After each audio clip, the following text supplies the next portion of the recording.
Boa tarde para você que nos acompanha mais uma vez aqui no Portal 24. Nós seguimos com a nossa série de entrevistas com os pré-candidatos à Prefeitura Municipal de Cascavel e hoje o nosso convidado é Nelsinho Padovani. Tudo bem? Tudo bem, Juliette. Obrigado pelo convite. Obrigado a você, telespectador, você que está antenado e preocupado nesse momento político que vai nortear as próximas eleições, né, de municipais, que está preocupado com o Paraná e com o Brasil.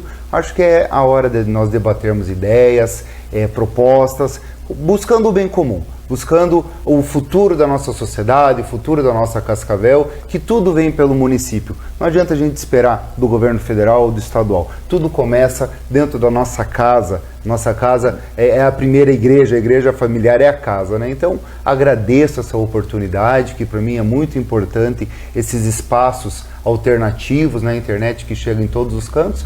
Fico muito feliz, vamos ter esses 20 minutos, a meia hora aí gostosos, para a gente falar um pouco da gente, do Nelsinho, do PTB e de Cascavel.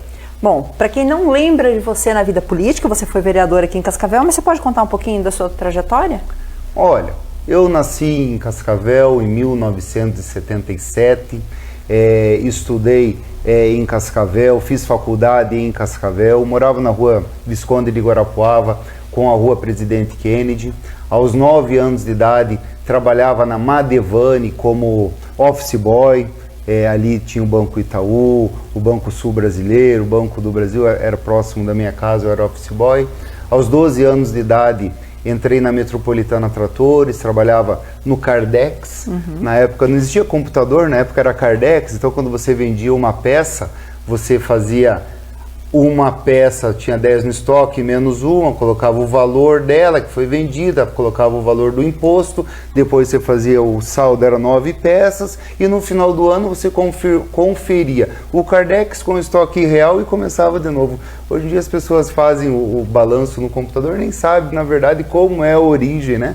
Então aí depois trabalhei como vendedor de peças, trabalhei na oficina, de repente o nosso chefe de oficina veio a falecer, me tornei gerente de serviços da empresa, depois fui para o financeiro, fui para a contabilidade, fui para o banco, administrei depois uma empresa inteira com 3 filiais fora, construí hidrelétricas, construí usinas, faço loteamentos, hoje eu toco loteamento em Erechim, Passo Fundo, toco loteamento de Sinop, Sorriso e também em Barra Velha, Santa Catarina, fiz alguns por aqui e fui vereador. E como que você chegou na vida política? Como é que foi isso? Eu faço campanhas eleitorais desde 82. Eu tenho uma foto que eu estava no capô de uma Belina segurando uma bandeira do Tolentino. Quando o Tolentino ganhou a eleição, acho que eu deveria ter 5, 6 anos, 7 anos de idade, nós já estávamos na vida política. Então eu sempre gostei de política. Nós somos um ser político. Quem não participa não tem direito de reclamar. E meu pai, em 1990, foi candidato a deputado federal, num mandato que ele fez, na época, 25 mil votos. O Edice Liprandi se elegeu com 16 e o João Evarisco com 18. E meu pai, com 25 mil votos, ficou primeiro suplente de deputado federal. Foi uma tragédia não ter se elegido aquela eleição. E aí, depois disso, no ano de 2008, eu fui candidato a vereador. Fui o quarto ou quinto mais votado. Esperava isso? Eu queria me eleger. Eu queria me eleger. Tem um ditado que diz que a diferença entre o vencedor e o perdedor não é a força, mas é a vontade de vencer. E eu queria me eleger. Eu saí na campanha para me eleger vereador. E eu dividi a cidade inteira. Por eu trabalhar com loteamento, nessa época eu ter feito loteamentos, eu conhecia Cascavel inteira, eu conheço Cascavel inteira. E ali eu percorri todos os bairros, todas as casas, ali ó, Jesuíta, Tarumã, Araucária, Interlagos, Melissa, Floresta, Morumbi, Brasmadeira, você tem o Catarata, tem o Jardim Presidente, o JK, você vai no Colina Verde, você vai no Turis Park, você vai no Jardim Padovani, vai no Universitário da União, vai no Santos Dumont, vai no Santa Cruz, vai na FAG, vai no Jardim Maria Luísa, vai na Vila Tolentino. Eu conheço Cascavel inteira, com a palma da minha mão, porque eu sou filho de loteador. Meu pai ajudou a construir Cascavel. Nós já fizemos mais de 20 mil imóveis em Cascavel, loteamentos. Você que está me assistindo, se você mora numa casa que tem escritura, quer dizer que sua área foi loteada. Quer dizer que ela não é fruto de uma coisa não regular.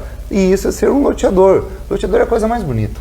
É a verdadeira reforma agrária. Você pega uma área agrária, um terreno, uma chácara, você subdivide ela e vende parcelada. As pessoas, nunca me esqueço, lá no bairro Santa Mariana, uma vez tinha uma valeta que vinha do Clarito até numa sangue ali embaixo. E nós fomos num domingo e começamos a fechar aquele buraco, entubar, com trator de esteira emprestado até. E aí no final do ano, no final daquele ano, eu passei naquela rua e já tinha uma casa construída e tinha umas crianças brincando em volta, era noite de Natal. E eu me lembrei que nós fechamos aquela valeta e fechamos aquilo lá. E às vezes o marido e a mulher se unem na prestação do lote para pagar a sua casa própria e deixa de brigar e tem oportunidade de fazer sua casa, a sua família. Então, ser loteador é uma coisa muito bonita, uma coisa que eu adoro. Então, fui candidato a vereador. Em 2008 eu queria me eleger, eu fiz um propósito, eu fazia reuniões às 7h30 da manhã nas empresas. Então, vamos lá, eu ia na FIPAL, ia na Slaviero, ia na Autovídeos Cascavel, e lá às 7h30 da manhã eu tinha a Vera, que era ex-gerente do Querência, a Vera eu peguei ela de agenda.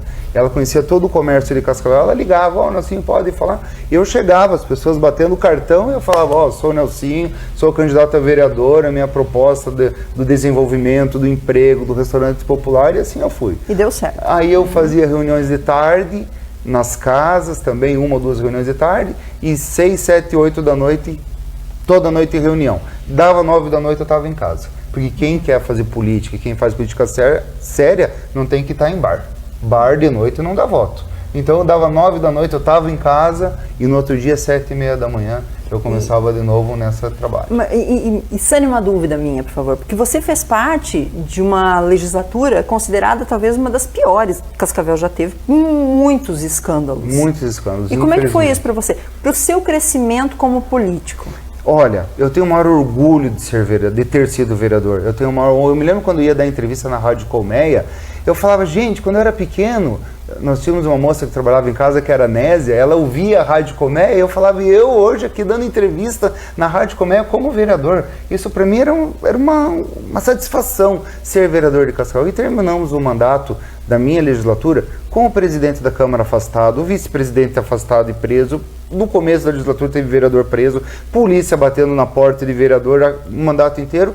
E eu fui talvez o único, ou um dos únicos, talvez o único vereador que não tive problema nenhum com o Ministério Público, com o GAECO, com a polícia. Tivemos um mandato ético, transparente, trabalhador. Tive uma equipe que me ajudou na Câmara de Vereadores. A dona Regina Barreiros foi minha chefe de gabinete. Eu tinha a Tânia, que ela era da PAI. Eu tinha um rapaz que eu contratei como assessor, ele era advogado. Nós fizemos mais de 50 aposentadorias para as crianças da PAI. Você sabe que a criança da PAI tem direito, mas é muito burocrático para ela conseguir. Se dedicamos um monte nessa questão que me veio agora na cabeça, né? Então eu tive muita satisfação de ter sido vereador e terminado esse mandato, não vereador ou ter funcionário fantasma, ou pegar verba, ou ficar achacando empresários. Eu acho que esse não é o papel da política. Foi assim que eu trabalhei, foi assim que o meu pai, como deputado federal por 2 mandatos, o Nelson Padovani, que foi eleito pela revista Veja, e no ano de 2014, o 10º avaliado deputado federal do Brasil. Acho que foi muito bom, e é isso que nos traz hoje a essa condição de pré-candidato a prefeito de Cascavel. É isso que eu ia perguntar. E por que ser pré-candidato? Por que agora vir para uma disputa no Executivo? Olha, eu vejo que Cascavel tem que avançar. Cascavel é a 32ª cidade do Brasil, a 5ª do Paraná em tamanho e em PIB, mas Cascavel ela tem que se tornar a cidade polo do Mercosul. Nós não podemos deixar que vire Chapecó, que vire Joinville, que vire Campinas, que vire Campo Grande. Nós temos que dar agora esse salto de qualidade, porque Cascavel vai crescer. Hoje, se você tem um filho numa cidade vizinha de Cascavel, que você tenha 4 filhos, um vem para Cascavel. Vem atrás de shopping, vem atrás de boate, vem atrás de saúde, vem atrás de educação, vem atrás de emprego, achando que aquilo é o dourado. E não é, se nós não prepararmos Cascavel, uma cidade metalmecânica e agroindustrial, uma cidade que dê oportunidade aos filhos de Cascavel e aos filhos das cidades vizinhas, porque as cidades pequenas elas vão acabar. A cidade pequena hoje ela não está dando, né? Elas estão acabando, elas não estão dando oportunidade da qualidade de vida que o jovem de hoje em dia quer. O jovem hoje acabou aquele tempo que você morava no sítio e era um sitiante a vida inteira. Hoje as cidades pequenas, o grande produtor acaba trazendo essa pequena propriedade para a sua grande propriedade, porque a otimização das máquinas agrícolas, da tecnologia, acaba engolindo a propriedade pequena. Então hoje você com um pequeno aviário, e isso é uma coisa interessante, que todo mundo acha que a agricultura é mil maravilhas, mas não é. Eu conheço muitas pequenas propriedades em Cascavel, que o agricultor fecha o aviário e coloca um filho para morar. Fecha um canto do aviário, coloca um filho para morar, um filho que casou, que tem um neto, porque não tem dinheiro para construir ou reformar uma casa. Essa é a realidade do agricultor. O agricultor de Cascavel não é o show rural, que é tudo mil maravilha, não é trabalhado. É difícil para quem sabe quanto custa para fazer uma dúzia de ovo, 1 litro de leite, uma saca de soja, uma saca de feijão, quanto custa para produzir uma arroba de boi, sabe que não sobra para o agricultor. A commodities é dolarizada e às vezes o teu custo não paga o do país vizinho na hora da venda. Então é muito difícil a agricultura e nós temos que viver. E quando nós vendemos máquina agrícola, eu percebo muito em Cascavel que o nosso agricultor ou o dono da propriedade, ele é um agricultor que mora na cidade. Então ele tem agricultura, mas ele também tem um comércio. E assim se sustenta. Agora, morar no campo é muito difícil. E como fazer essa transformação toda?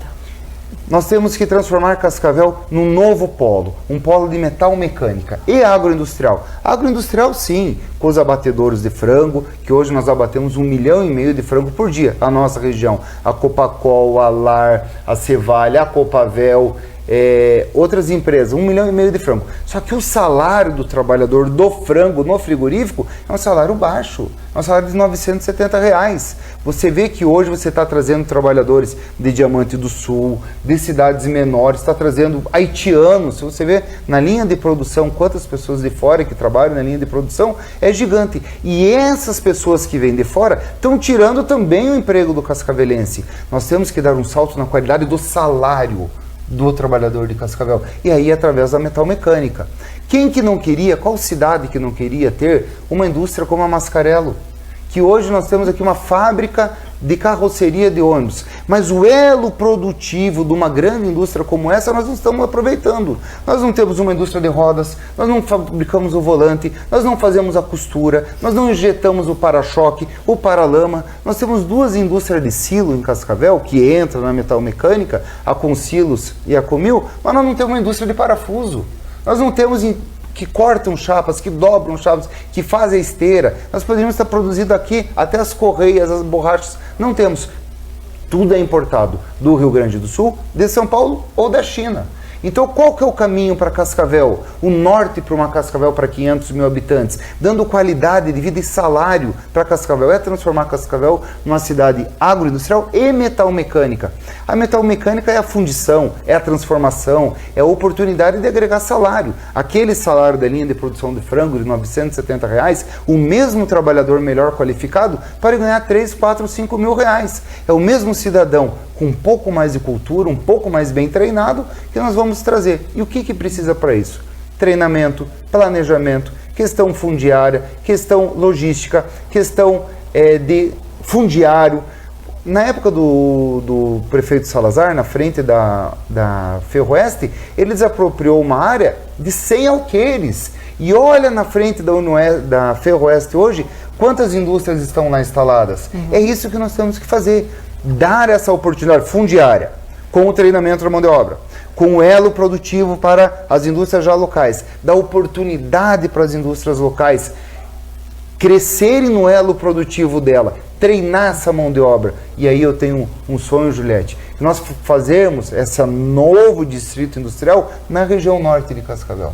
Uma região que tem de mais de 110 mil habitantes, 110 mil moradores, e nós podemos fazer na estrada para Melícia ou na estrada para Tupanci, lá sim, desapropriar mais 100 ou 200 alqueires, achar o produtor rural, uma família que queira vender sua área comprar essa área, a prefeitura paga e dá o terreno para uma indústria que queira se instalar em Cascavel, na linha da metal mecânica. Esse é o seu carro-chefe no eventual plano de governo, no plano de governo que eu acredito que já esteja sendo construído?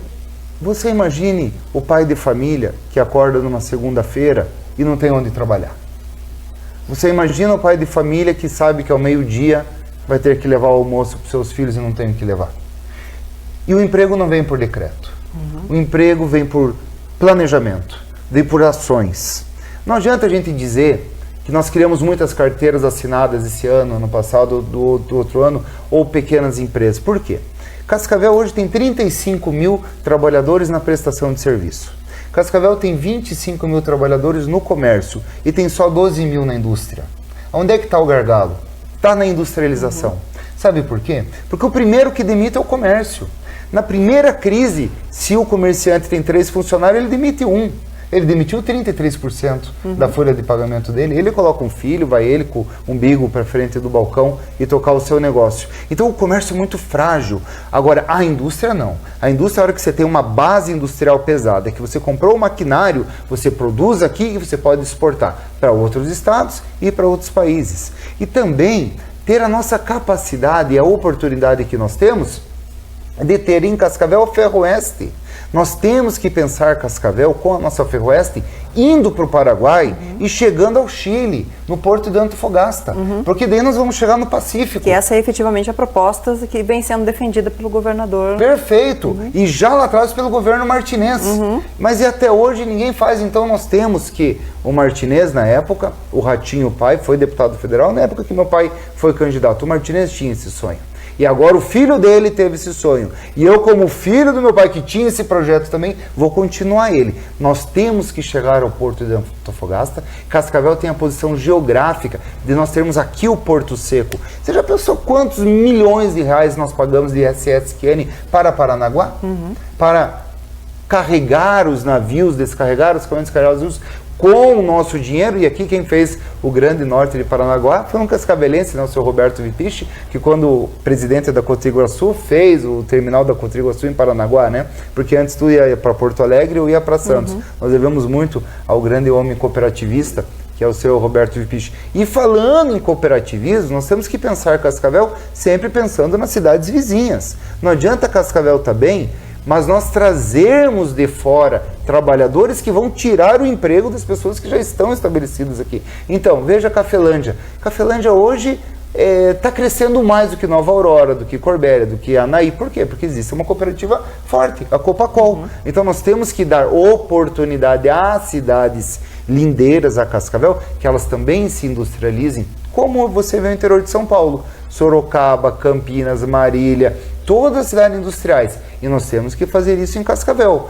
dando a oportunidade do prefeito ser o fomentador da nossa micro-região. Não só Cascavel, porque a hora que nossas cidades lindeiras estiverem bem estruturadas, é menos pessoas que procuram nossa saúde, é menos pessoas que procuram a nossa educação, é menos pessoas que vêm tirar o nosso emprego.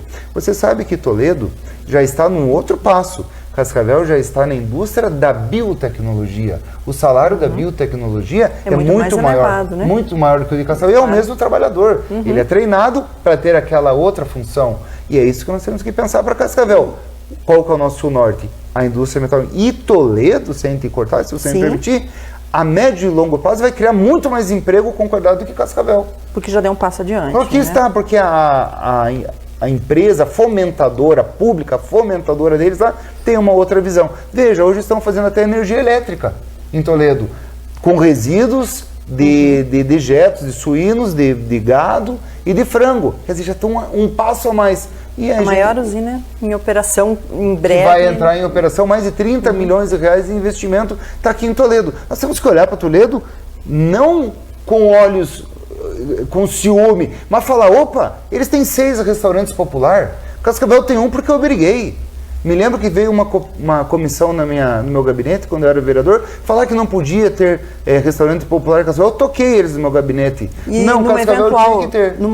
Numa eventual legislatura, não, num eventual pleito vencido, você sendo eleito, mais restaurantes populares para Cascavel? Mais restaurantes populares. Se Toledo tem 200 mil habitantes, tem 6, Cascavel com 325, tem que ter no mínimo 8. Isso é um dinheiro do Ministério do Combate à Fome, Desenvolvimento Social e Combate à Fome. O governo federal ajuda a bancar, a prefeitura ajuda e compra as mercadorias dos pequenos produtores da cidade. É toda uma cadeia que está envida no processo. É fantástico. O restaurante popular, ao qual eu tanto briguei e eu gosto, hoje custa R$3 a alimentação no restaurante popular. É verdadeira distribuição de renda. O trabalhador, ele que mora ali perto, ou a pessoa que vem ao CISOP ali, que às vezes vem num ônibus de manhã, você comer pastel um dia, refrigerante, você aguenta, mas todo dia não dá. Então, temos que investir nisso. Ali não é para a mulher não cozinhar mais, ou não ter... Não, é para quem precisa. E eu vou apoiar os restaurantes populares, como nós também temos que ver o transporte público de Cascavel. Hoje, Cascavel está com o transporte público dos mais caros do Paraná. E nós temos em Cascavel, essa avenida larga, nós temos que pensar aqui num VLT. Um VLT que sai da FAG até o Trevo Cataratas. Um VLT que sai do Floresta até o Unioeste. Olha, você tem hoje como fazer na Avenida das Torres, no bairro Floresta, saindo lá do Lago Azul, vindo até o viaduto do Brás Madeira, vindo até o centro, um VLT, eu tenho os estudos, sai 50% o valor de um VLT elétrico do que os ônibus a diesel, com muito mais qualidade. Ah, mas não tem dinheiro para fazer. Vamos terceirizar, vamos vender para as empresas da Alemanha, da China, dar uma concessão de 30 anos, tenho certeza que eles vêm fazer. O que não dá é o Estado querer ser dono de tudo. O Estado não pode ser dono de tudo, o Estado tem que cuidar da segurança, da educação e da saúde, apenas. O resto você tem que trazer parceiros do mundo para fazer. Assim, eu vou te interromper, porque lamentavelmente nosso tempo já esgotou. A conversa, o bate-papo foi legal. A gente espera conversar outras vezes aí durante todo o pleito. E eu gostaria de agradecer a sua presença aqui na redação do Portal 24. Muito obrigado. Agradeço ao João Paulo que me convidou, a você, Juliette, por essa oportunidade que nos dá de nos colocarmos como pré-candidatos a prefeito de Cascavel, essa cidade linda e maravilhosa, que muito fez e muito tem a fazer ainda. Eu tenho certeza que é o cantinho mais bonito do Brasil. Obrigado. Obrigada. E para você que nos acompanha no Portal 24, nós nos vemos ainda nessa semana com outras entrevistas com os pré-candidatos à Prefeitura de Cascavel. Até mais.